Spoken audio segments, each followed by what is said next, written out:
भाई मेरी समझ में ये नहीं आता कि आखिर सबको इतनी जल्दी क्या है।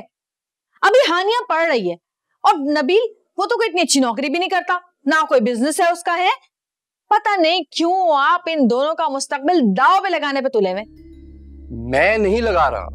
हाँ तो आपने मुखालफत भी तो नहीं की ना, कह देते अपनी माँ के आगे कि वो सही नहीं कर रही है तो क्या जाता आपका। लेकिन नहीं नहीं नहीं नहीं, आप क्यों कहेंगे भाई, यहाँ पर तो पुप्पो सास ने जो कह दिया हर कोई उनकी हाँ में हाँ मिलाता है और बस।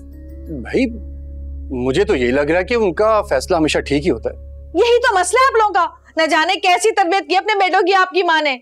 उनकी तो खुद अपनी कोई सोच ही नहीं है, कोई अच्छे बुरे की तमीज ही नहीं है। बस जो अम्मा ने कह दिया बस उनके पीछे पीछे चल पड़े सबके सब।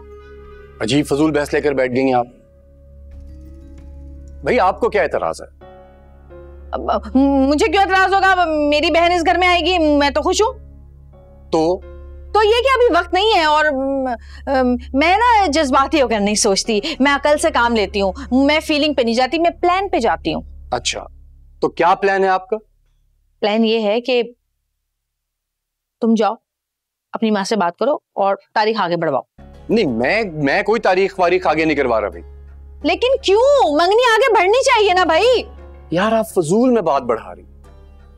अम्मा मामू और ममानी ने मिलकर ये फैसला किया है तो वो ठीक फैसला है, इस पे आपको मसला क्या है? हाँ यही तो बात है। अरे भाई सबने मिल बैठकर खुद ही फैसला कर लिया और घर की बड़ी बहू को पूछा तक नहीं किसी ने। है ये कौन सा तरीका होता है फैसले करने का?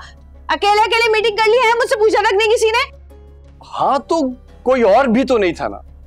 हाँ तो मुझे तो होना चाहिए था ना, कोई और हो या ना हो, मैं घर की बड़ी बहू हूँ भाई, मेरी कोई इज्जत है। लेकिन नहीं भाई नहीं, हमारे ससुराल में तो कहाँ बहुओं को इज्जत देते हैं भाई, इज्जत नाम की तो कोई चीज ही नहीं है, सिर्फ बहू के नाम पर। हाँ खुद ही चीदा चीदा फैसले करके बैठ गए सारे के सारे। आप एक काम करें, आप फारिया और राबिया से पूछ लें, उन्हें भी कोई एतराज नहीं होगा, उसी तरह जिस तरह अदील और अकील को कोई एतराज नहीं है इस मीटिंग में ना होने की वजह से। 100 बातों की एक बात, मैं अम्मा से बात नहीं कर सकता तो नहीं कर सकता। अरे हटो। नरगिस